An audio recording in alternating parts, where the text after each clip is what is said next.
This is the 2020 Mercedes-Benz CLA Coupe 250 4MATIC. It has 221 horsepower, a turbocharged four-cylinder, all-wheel drive, this gorgeous night package that includes these 19-inch black rims, and of course, it has a Mercedes logo, which means that you will be the envy of would-be rap artists everywhere.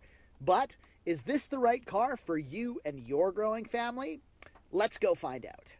Now you might be thinking to yourself, whoa, Scott, you said this was a coupe when it clearly has 4 doors, and you would be correct, it does have 4 doors, but this is what Mercedes refers to as a 4-door coupe or quad coupe.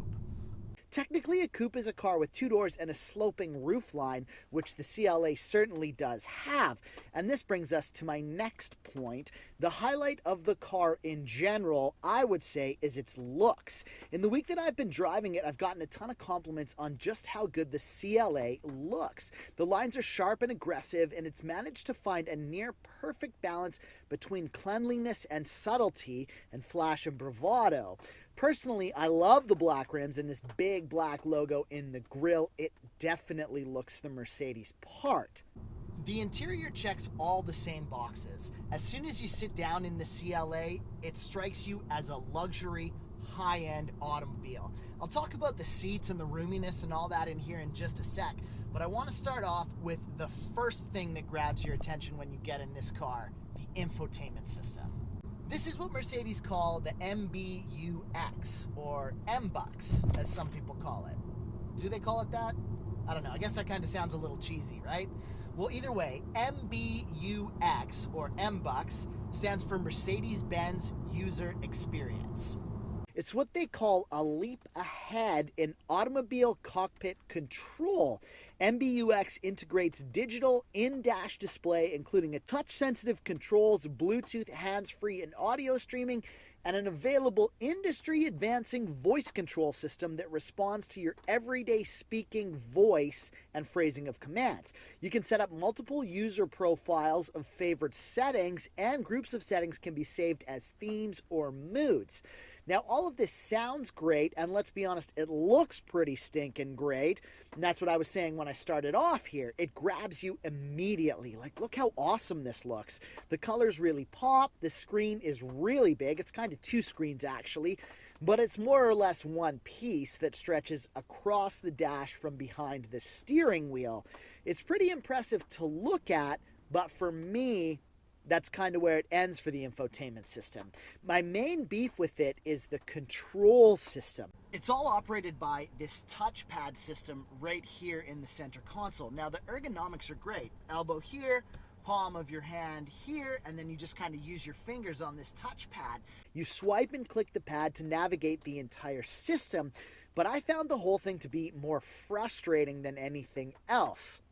It's a great idea, but it's touchy and clunky, and overall, it just doesn't seem like the easiest way to operate your system. There are some tactile buttons alongside the pad which help, but I really did try to get used to it, but like I said, I found myself getting frustrated with it and using the touch screen instead. Now, this is a major thing for me. Infotainment systems these days offer so much content and are so central to a car's usability that they need to be easy. But that said, if you can get past this one, or maybe you even find yourself liking the MBUX system, the rest of the interior is pretty killer. The seats are comfy, super adjustable with 3-way memory. Everything in here is very classy with just the right amount of sport. I dig this red stitching. The seats are comfortable, but still sporty enough. And everything has just this high-end finish to it. There's almost no hard plastics, except for a little bit here around the console, which is piano black. Looks great, but it's definitely going to show a lot of fingerprints if you're not careful. You can also get a host of wonderful creature comforts, just as you'd expect from Mercedes. Hugely adjustable power seats, like I was saying, with 3-position memory, which I love. But I will say I do think the controls should be on the side of the seat instead of here on the door. But whatever, not a big deal.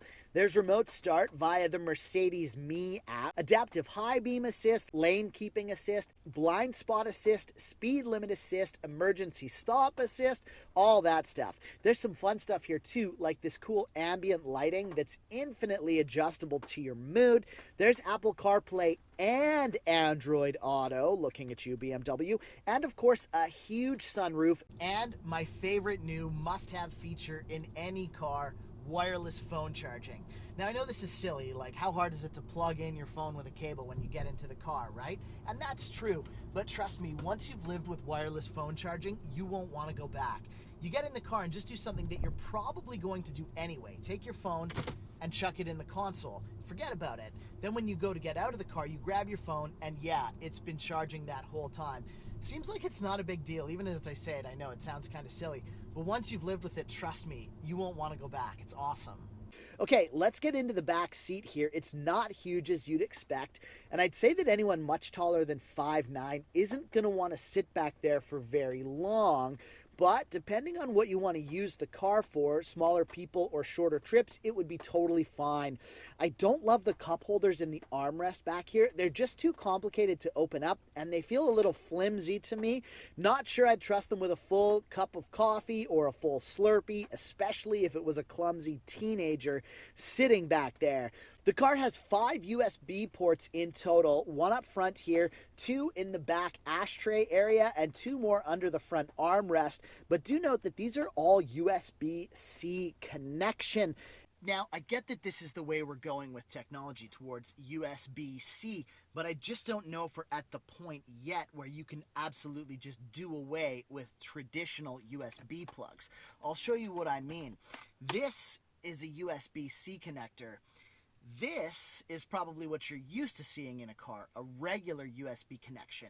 There's no place in this car to plug in this. You need a cable that has this on the end. Now, there is one up here, there's 2 in the glove box here, and 2 back here for the people in the passenger seat. But another thing that I don't love is with the glove box here, you can see it opens on 2 sides. From one button, it's 2-side open, which is fine, but if you're using that port up there and then you need to plug something else in the side, the only way to pass the cable through is through this seam in the middle, which means that when your arm is here, there's a cable there as well, which to me is just kind of annoying. There should just be like a pass-through somewhere around it, but there's not. Putting a car seat back here is actually pretty easy though. The rear doors open pretty wide and we have these exposed ISOFIX latches here, so digging through the seats to find them isn't an issue. Rear facing car seat test, yeah, it's pretty tight as you'd expect. 27 inches from the back of the front passenger seat to the glove box, so you wouldn't want to put a long-legged person in the front seat, but it can work depending on your passenger's physical space requirements.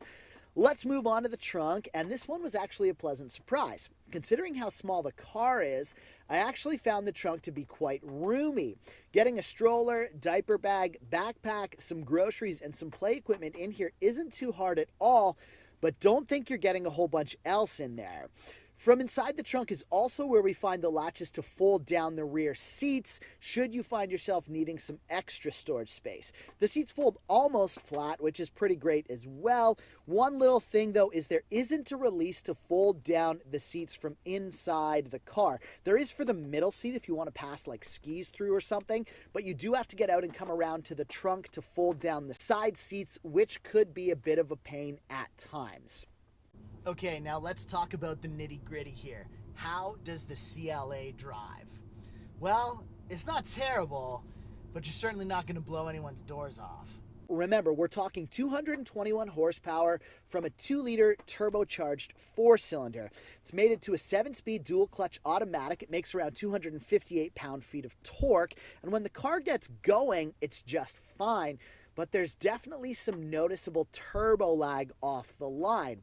Now, it's 4MATIC all-wheel drive, and it handles itself pretty well in the twisties, and there are 4 driving modes: Eco, Comfort, Sport, and Individual, and they do make a real noticeable difference in the ride. Sport mode actually makes things quite stiff, so much so that my wife actually asked me to turn it off.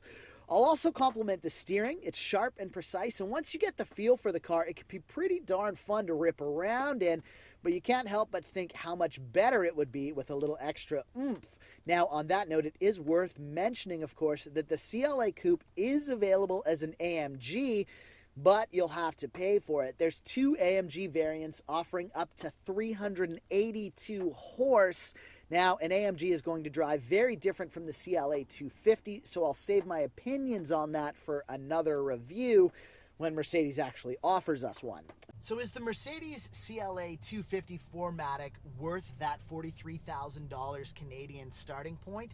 Is it the right car for you and your growing family? Well, I'm going to say that that depends on your needs. Primarily, how much space you need, but also how much you're willing to wait on that turbo lag. Now, I will say that you're going to feel great every time you leave your house to get in the car because it just looks so dang good. And I mean, it is a Benz, so you'll also have Kanye West's respect, which counts for something, right? If you like the video, leave a comment or give us a like or subscribe to the channel. For Family Wheels, I'm Scott.